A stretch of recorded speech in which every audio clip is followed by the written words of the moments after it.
Marion, Hello, Justin. how you doing today? Well, I'm very well, thank you, my dear. It's great to be speaking with you. Thank you so much for joining me. Well, thank you, honey. This is Mankato. You know I'm from Albert Lee. Yeah, I know. You grew up not too far from us, so I mean it's great to be talking with you. You kind of know what we're going through here weather-wise. Are you just covered with snow right now? A lot of snow, a lot of ice, a lot of wind. Basically, more of the same, yeah. Okay. Well, I used to walk across the ice to go to high school. Yeah, across the lake. I could see why you wanted to head to Hollywood and get out of here, out of these parts here. Yes, we got pretty tired of those winters. Now I miss them. You know. Well, Marion, I'm excited about your new book, My Days, Happy and Otherwise. Can you tell the listeners a bit about it? Well, you know, they came to me and they said, you're going to write a book. I said, no, I have nothing to say. But it was so fun. Once they get you talking, and I had such a good time with the Fonz, you know, with Henry Winkler and Ron Howard, and it's been very nice because the show never really has disappeared, you know? Yeah, and it's funny you say that because with a career like yours, I thought it probably would have been tough for you to fit everything just into one book. Well, after that was over, I went and did Broadway. Gene Stapleton and I did Arsenic at Old Lace on the national tour and on Broadway, and it's been a wonderful life. And then I did a show called Brooklyn Bridge, where I played a Jewish Polish woman, me, Irish, Scotch-Irish lady that I am. So it's been so wonderful. And the fact that Happy Days has never stopped running, that's a wonderful thing. Yeah, of course, a lot of the listeners know you as Mrs. C from Happy Days. You know, and as you mentioned, it seems like no matter how much time passes, people still love Happy Days. Well, they do. And I think the Fonz is a great, of course, that's him. And Ron is such a wonderful man, you know. So, and we've all kept together. Isn't that interesting? Because you do other shows and you never see these actors again in your life.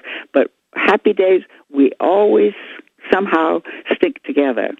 Well, and for the listeners out there who are more familiar with your TV work, I know you had quite the film career as well. You've done just about everything you can in the business. Well, I have, and then I did New York and did the stage.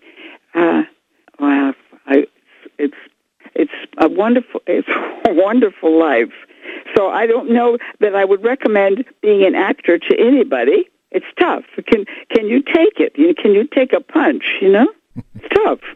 Well, growing up around these parts, did you always know that you wanted to make your way out to Hollywood and be an actress? I did. I did by the time I was about 14. I would go to the library and read who's who of famous people, you know, in the encyclopedias, and I would read about how to be an actor. And then when my family, I wanted to go to New York, but then my family all moved to California. Oh, that was a new wrinkle.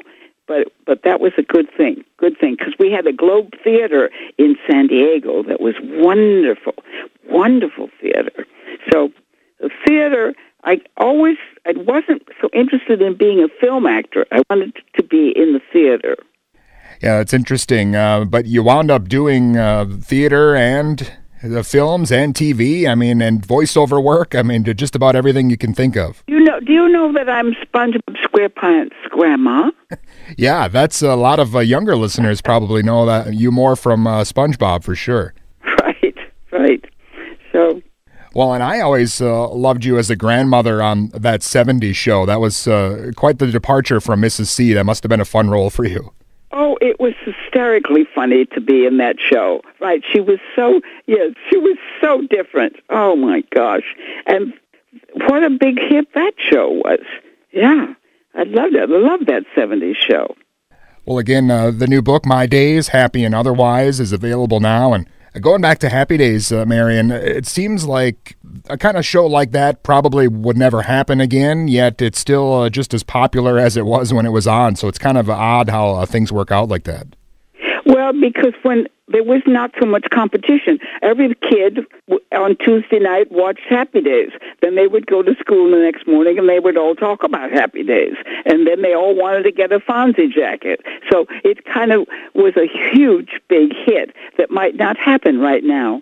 And you mentioned working on SpongeBob. I know that you've done a lot of other voiceover work and done cartoons and that sort of thing. How did that come about? Was that something you kind of just maybe fell into, or? Well, no, they just call me up and ask me to do it, But my son does a lot of this.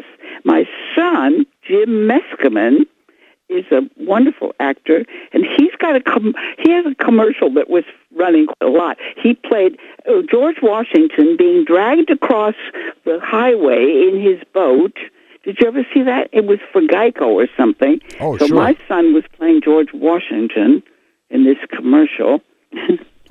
That's excellent. You mentioned, maybe acting isn't for everyone, but what did you think? I guess when your son decided he wanted to get into acting, was that something you encouraged him to do? Oh, I did. I did, because he saw it. He saw how tough it is. He saw it firsthand. So there wasn't going to be no fantasy about what a fun ride this was going to be. No, it's a very competitive, it's very tough. Yeah. So if he wanted to do it, then he knows what he's getting involved in. You have to be very enterprising yourself. You have to make it happen. Well, again, Marion, I'm excited for the book, My Days, Happy and Otherwise. I read that maybe you've hung up things as far as acting goes. Is that true? Oh, I'm retired now because I'm 90. Do you know that I'm 90? Do you know anybody else who's 90? Yeah? Not too many people, no. Well, so it's been fun, I'll tell you that. Well, it's great that you're still out there, doing the book, and you've got all these great memories, and you've become a part of a lot of other people's lives as well. So, it's great that you've got such a positive attitude about everything. Well, yes, I am. I am very positive, and always have been. And I would encourage anybody to follow their dream. Well, do you think, probably not right now, but maybe when the weather gets better, could we see make your way back to Minnesota? Maybe we'll run into you somewhere. Yes, maybe I'll come to Albert Lee. I know I will. So come down and see me I have a theater there in my name. Sure. Okay? Wonderful. Again, I'm a huge fan, and it's been an honor speaking with you today. Thank you so much. Thank you so much, darling. Bye-bye. All right, bye-bye.